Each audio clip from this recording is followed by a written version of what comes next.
ఆంధ్రప్రదేశ్లో రాజకీయ పార్టీలకు నాయకులకు ఎన్నికల పరీక్షలు దగ్గరికి వచ్చేస్తున్నాయి.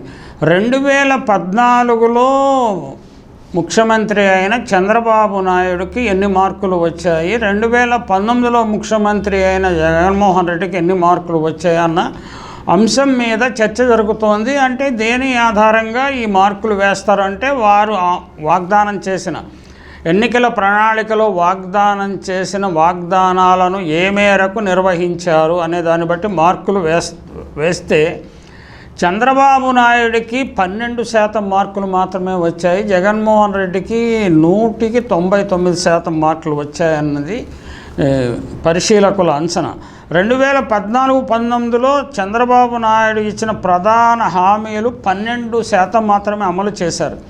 గుడిసెలు లేని ఆంధ్రప్రదేశ్ని ఏర్పాటు చేస్తా అన్నారు. అది అంతకుముందు రాజశేఖర రెడ్డి గారు దాని నుంచి తీసుకొచ్చాడు, లెగసీ ఇష్యూ అది. ఆయన ఏమి దానికోసం ప్రత్యేక ప్రయత్నం ఏం చేయలేదు. ఇళ్ల నిర్మాణాన్ని పూర్తిగా అశ్రద్ధ చేశాడు. ప్రతి గ్రామానికి తారు రోడ్డు ఇది కొంతమేర అమలు చేసినట్లుంది. ప్రతి ఇంటికి కుళాయి అది సక్సెస్ కాలేదు. కేజీ టు పీజీ విద్య అమలు కాలేదు. బీసీలకు 100 సీట్లు, బీసీలకు 10,000 కోట్లతో బడ్జెట్ అమలు కాలేదు. రైతు రుణమాఫీ పూర్తిగా అమలు చేయలేదు. ఇంటికో ఉద్యోగం అమలు కాలేదు. 2,000 రూపాయల నిరుద్యోగ భృతి ఆఖరు ఎన్నికల ముందు కొద్ది రోజులు కొంతమందికి అమలు చేసినట్లుంది. 5,000 కోట్ల ధరల స్థిరీకరణ అనేది అమలు కాలేదు. ప్రతి ఇంటికి సోలార్ అమలు కాలేదు. ప్రతి నియోజకవర్గంలో వృద్ధాశ్రమాలు అమలు కాలేదు. ప్రతి కుటుంబానికి 100 రూపాయల సబ్సిడీతో 12 వంట గ్యాస్ సిలిండర్లు అమలు కాలేదు.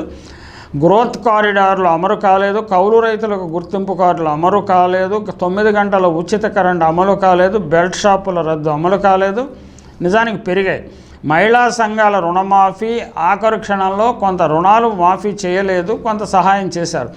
గర్భిణీలకు 10,000 రూపాయలు అమలు కాలేదు. 12 బిడ్డకు 30,000 రూపాయలు అమలు కాలేదు. చంద్రన్న కానుక 30,000, 12 బిడ్డకు 30,000 చంద్రన్న కానుక అమలు అయింది. విద్యార్థులకు ఫ్రీ ట్యాబ్లెట్, ఉచిత ట్యాబ్లెట్లు, కంప్యూటర్లు అమలు కాలేదు. యువతకు 1,00,000 బ్యాంకు రుణం అమలు కాలేదు. చేనేతలకు 1,00,000 రుణం అమలు కాలేదు. విశాఖ, విజయవాడ, గుంటూరు, తెనాలికి మెట్రోలు రైలు అసలే అమలు కాలేదు. ప్రతి జిల్లాకు ఒక మినీ ఎయిర్పోర్ట్, అసలు దాని అవసరం ఏమిటో తెలీదు, అమలు కాలేదు. ఇంటింటికి 2 రూపాయలకి 20 లీటర్ల మంచినీరు పంపిణీ అసలే అమలు కాలేదు. గ్రామానికి మండలానికి విజన్ డాక్యుమెంట్ అసలు అమలు కాలేదు. ఆయన ఇప్పుడు ప్రతి ఇంటికి ప్రతి వ్యక్తికి ఒక డాక్యుమెంట్, విజన్ డాక్యుమెంట్ తయారు చేస్తానని కూడా మాట్లాడుతున్నాడు. అంటే కొంచెం ఆలోచన వయసును బట్టి చంచలం, వృద్ధుల బుద్ధులు సంచలించవే అంటారు కదా, ఆయనకి కొంచెం ఇది వచ్చింది ప్రాబ్లం. 5 ఏళ్లలో అమరావతి నిర్మాణం అమలు కాలేదు. ఉపాధి హామీ వ్యవసాయము అమలు కాలేదు. వ్యవసాయం అనుసంధానం ఉపాధి హామీ పథకంతో, గ్రామీణ మహాత్మా గాంధీ ఉపాధి హామీ పథకం ఉంది కదా, దానికి అది వ్యవసాయ రంగానికి అనుసంధానం చేయలేదు. అంబేద్కర్ విదేశీ విద్యను అమలు చేశారు. జిల్లాలో స్పోర్ట్స్ విలేజ్ కాలేజీలు అమలు కాలేదు. బీసీ జనగణన అమలు కాలేదు. మొత్తం అంటే ప్రధాన హామీలను మాత్రమే తీసుకుని ఆయన 600 పైగా హామీలు ఇచ్చారు.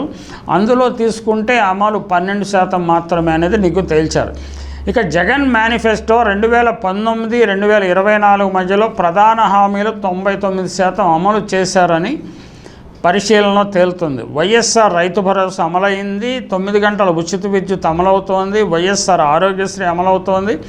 వైఎస్ఆర్ చేయూత అమలవుతోంది. పెన్షన్ల పెంపు జరిగింది, 3,000 అయింది. ఇప్పుడు పేదలందరికీ ఇళ్ళు ప్రాసెస్ జరుగుతూ ఉన్నది, విజయవంతంగా జరుగుతుంది, ప్రజలను బాగా ఆకర్షించింది. ఫీజు రీయింబర్స్మెంట్ జరుగుతూ ఉంది. మద్యపాన నిషేధము ఆయన చేయలేకపోయారు. కొంత ప్రయత్నం జరిగింది కానీ ప్రయత్నం సఫలం కాలేదు పూర్తిగా. వైఎస్ఆర్ ఆసరా అమలవుతోంది. పట్టణ గృహ నిర్మాణం అమలవుతోంది. డ్రైవర్లకు సాయం అమలవుతుంది. వాహన మిత్ర రూపంలో అమలవుతోంది. అగ్రిగోల్డ్కు సాయం కొంత చేశారు. ఎస్సీ ఎస్టీ కార్పొరేషన్లకు ఏర్పాటు చేశారు. 1,00,000 రూపాయల పెండ్లి కానుక అమలవుతోంది. బైబిల్ యూనివర్సిటీ ఏర్పాటు చేసినట్లుంది. వైఎస్ఆర్ బీమా అమలవుతోంది. కౌలు రైతులకు హక్కులు అమలవుతున్నాయి. గ్రామ సచివాలయాలను ఏర్పాటు చేశారు, చాలా విజయవంతంగా నడుస్తున్నాయి. వాలంటరీ వ్యవస్థ విజయవంతంగా నడుస్తున్నది, ప్రభుత్వానికి మంచి పేరు ప్రతిష్టలు తెచ్చింది. వైఎస్ఆర్ ఆసరా అమలు జరుగుతోంది. భూముల రీసర్వే ప్రయత్నం ప్రారంభించారు, చాలా వరకు పూర్తయింది. ఎన్నికల ఫలితాలు వచ్చిన తరువాత పాస్బుక్లు ఇవ్వటం అనేది జరగవచ్చు. అర్చకులకు ఇళ్ల స్థలాలు అమలు జరుగుతోంది. నాయి బ్రాహ్మణులు, టైలర్లు, రజకులకు 10,000 సాయం అమలు జరుగుతోంది. పోలీసులకు వీక్లీ ఆఫ్ అమలు జరుగుతోంది. ప్రభుత్వ స్కూళ్ళ అభివృద్ధి అద్భుతంగా అమలు జరిగింది. నాణ్యమైన విద్య అమలు జరుగుతోంది. అమ్మఒడి అమలు జరుగుతోంది. బీసీ కార్పొరేషన్ ఏర్పాటు చేశారు. ఆర్టీసీ విలీనం జరిగింది. అంగన్వాడీ ఆశా వర్కర్లు, హోంగార్డుల జీతాలు పెంపు, వారు ఇంకా జీతాలు పెంచాలని అడుగుతున్నారు కానీ జీతాలు అంత ముందు కంటే బాగా పెంచారు.